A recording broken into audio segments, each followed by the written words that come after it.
Hey everybody, welcome to the video. So we're breaking down the Daytona 500 for this weekend over on Draftkings. And if you have no idea at all who I am, my name is Chris Pennell. I cover daily fantasy sports on my own YouTube channel with a main emphasis on NASCAR DFS. You can also find me on Twitter at ChrisPennell16. But Sal was nice enough to reach out to me so we can have a NASCAR presence on his channel. And I think Sal is one of the good guys in this industry, so I happily accepted. I'm looking forward to do this each and every single week on Fridays. We're going to take a look at the Daytona 500 from a DFS perspective, also a betting perspective as well. So make sure you leave a like on the video, leave your comments down below, subscribe to the channel, and we'll get into this weekend's video. Alright, so before we get into the actual meat and potatoes of this video, I want to give you a little bit of a heads up of what to expect in these videos throughout the season. So here's a bit of a show plan for me. So I'm going to go over some of my favorite cash game picks, some of my favorite tournament picks, and then some of the favorite bets that I have heading into the weekend as of Friday afternoon. But yeah, that's pretty much it. So let's get into my favorite cash game picks. Alright, so just a little bit of background of how we should approach a Daytona 500 race so these picks make a little bit more sense to you if you are just brand new to NASCAR DFS. So Daytona is a track that produces a ton of wrecks, and that's just the way it works here. These drivers are in tight packs, they're drafting off of each other. We'll see them 2 wide pretty much the entire race, 3 wide if things get a little bit crazy, and one bad move, one aggressive block, one rookie mistake can start a chain reaction that takes out nearly half the field. So if we start the drivers in the back, they give us the safest floors and the highest ceilings as well. On most tracks, it matters what kind of equipment you're in, but Daytona, for the most part, it doesn't really matter your equipment. It just matters if you're alive until the last lap. Because if you're good for the last lap, I'm sure nearly half the field has been wrecked out, and your floor is much higher than the guys that are starting up front. So for example, Alex Bowman, he starts on the pole. That means he's being scored in first place. If he happens to be the first car that wrecks out, he's getting nearly negative 40 DraftKings points. But if you start a guy that's starting, let's say 39th or 40th place, and they're the first guy that wrecks out, they're still getting you anywhere from around 4 to 5 fantasy points. So let's say they're the first guy that wrecks out, and Alex Bowman happens to wreck at some point, and he finishes 30th. There's still a good chance these guys starting in the back can outscore that guy by nearly 30 fantasy points just because of the place differential floor that you have built yourself with rostering these guys that are starting in the back. Now in tournaments, I don't hate taking chances on guys starting inside the top 10, top 15, but in cash games, you want guys starting further in the back because when there's wrecks, those are the guys that offer you the highest floor. So anyway, getting into it, Denny Hamlin, he comes in at $10,400. He's the most expensive driver on this slate, starting back in 25th. It's going to be really hard to get away from him. I know he's not starting in the very back, but Denny Hamlin has been the premier driver at Daytona in recent memory. He's actually won the past 2 Daytona 500s in a row, and he's going for a record straight 3 this Sunday. And I would not be surprised if it happens once again. He's the favorite over on the DK Sportsbook, and I'll actually be talking about that in a little bit. But yeah, I love Denny Hamlin. Now, you can't project if drivers are going to get in wrecks or not, but Hamlin has been very good at avoiding wrecks, keeping his nose clean, and we actually saw last year, for the majority of the race, him and his teammates actually dropped back to the rear of the field and just rode around until things got a little bit serious, and they ended up making their push, and he won the race in the last lap. He was neck and neck with Blaney, but that was the strategy for him last year, and it tended to work out very well for him. But the guy's been absolutely crushing. He's got one of the best average finishes, nearly averaging the most DraftKings points per race here in the past 6 races. He has 2 wins, 3 top 5s, averaging the most laps led per race. Now, fast laps, if you're looking for fast laps, those are much more important at other tracks. I'm not too concerned about dominator points. So when I talk about laps led and fast laps, those are much more important at non-restrictor plate races because there's not enough dominator points to make it super important here. Yeah, if a guy leads around 90 laps and ends up winning the race, yeah, he's going to more than likely be in the optimal lineup. But fast laps, those are weighted more than laps led, and fast laps are completely random through the field at these types of tracks. So if you're worried about fast laps here, completely random at Daytona because these guys are all drafting and really anyone can pick up one throughout the race. But yeah, Daytona has been very kind to Denny Hamlin in recent memory. Just looking at his finishes at Daytona the past 6 races, he's finished 3rd, 1st, 26th. Again, incidents happen, then 1st, 38th, he got wrecked out, then 3rd. And looking at the past 10 races overall at both restrictor plate races, which also includes Talladega, he's got the best average finish, the most DraftKings points per race. He's got 3 wins, 6 top 5, 7 top 10, some of the most laps led. And last year at the restrictor plate races, on all 4 races, he finished inside the top 5, had the 2nd best drive rating, had the average finish of 2.3, averaged 60 DraftKings points per race. Those are some insane numbers for a restrictor plate race. So I love Denny Hamlin here. I think it's very likely that he ends up in the optimal lineup as long as he stays out of trouble, which again, you can't project, but I think the likeliness of Denny Hamlin staying clean and finishing inside the top 5 is pretty high enough where I think he's a fantastic cash game play. Alright, so getting into my second favorite cash play, it's a more of a mid-range target here, but it's Eric Jones at $7,300 starting all the way back in 31st. And like I said, we're hunting these guys that are starting near the back. Now, the thing with Eric Jones this season, he switched teams and switched cars, which was a major downgrade. He was on one of the premier teams, Joe Gibbs Racing, in the 20 car that has been taken over by Christopher Bell this season. Now he's sliding into Bubba Wallace's old car in the 43 car for Richard Petty Motorsports, and their equipment is definitely not up to par, but it doesn't matter too much at Daytona.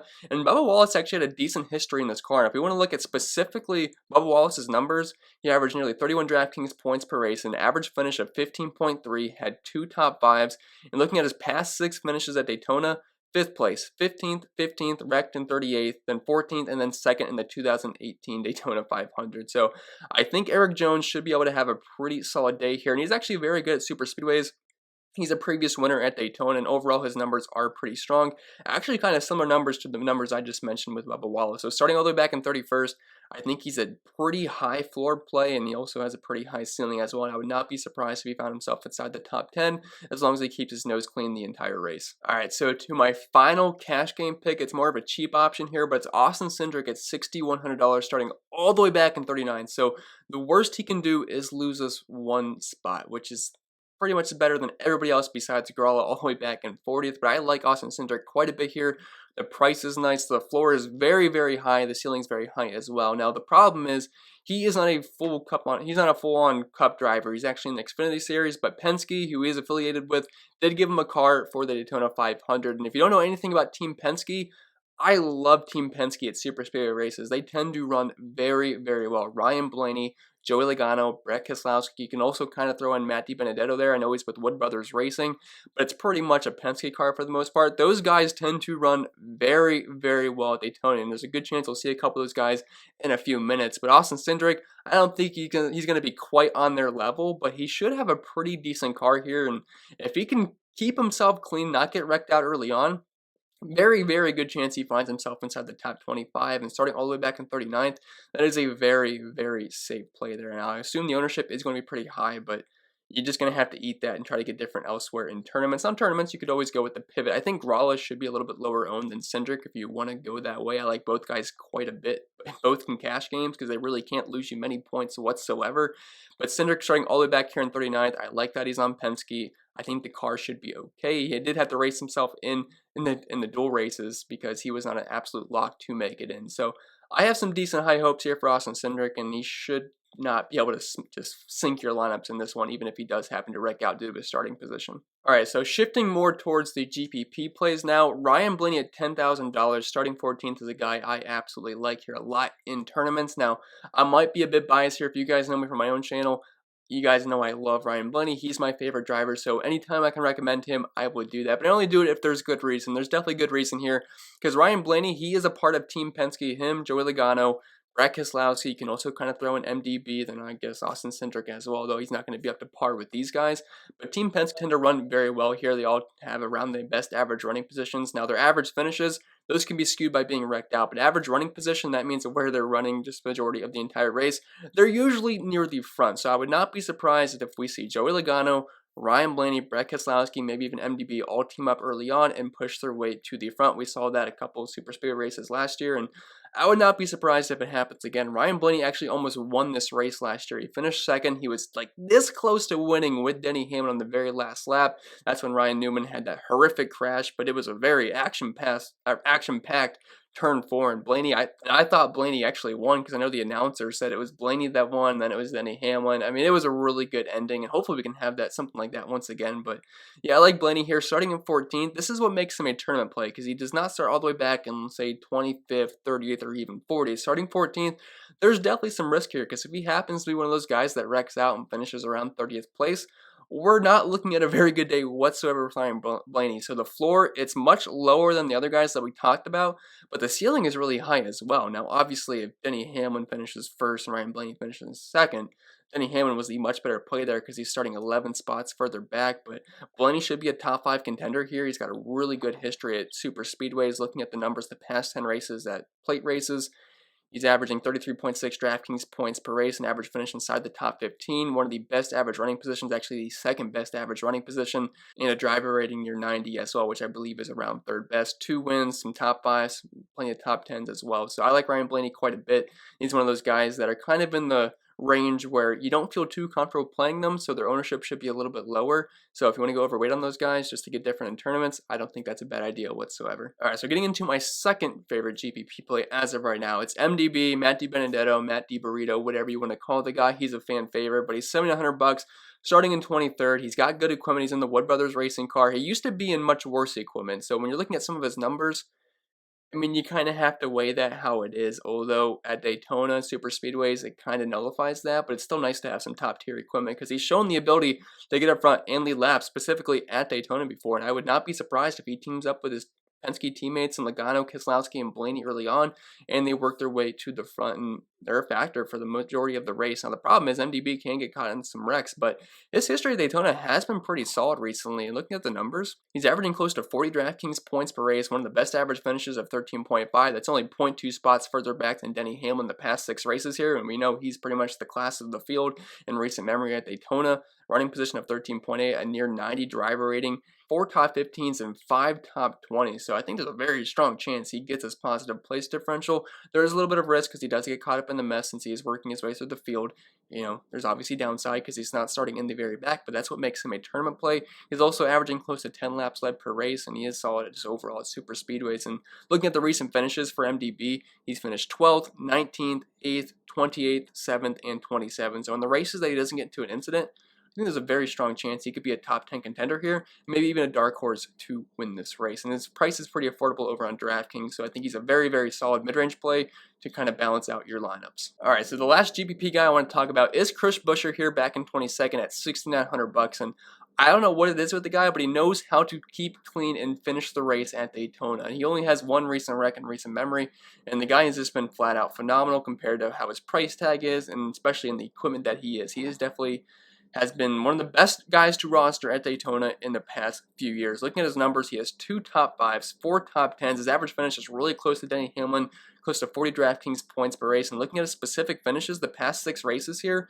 9th last year and 3rd, 17th, 37th, he wrecked in that one, then 5th and 5th. So that's 3 top 5s and also a top 10 in the most recent race. So I like Chris Buescher here quite a bit. Now, the starting spot, I don't think he's going to go under-owned by any means, but I don't think he's going to be as highly owned just because he doesn't have as big of a name, and you have guys like Cole Custer, Chase Briscoe, Jamie McMurray, Ryan Newman, Tyler Reddick, Eric Jones priced right around him. So I think people will flock towards them a little bit more maybe they do than Chris Buescher.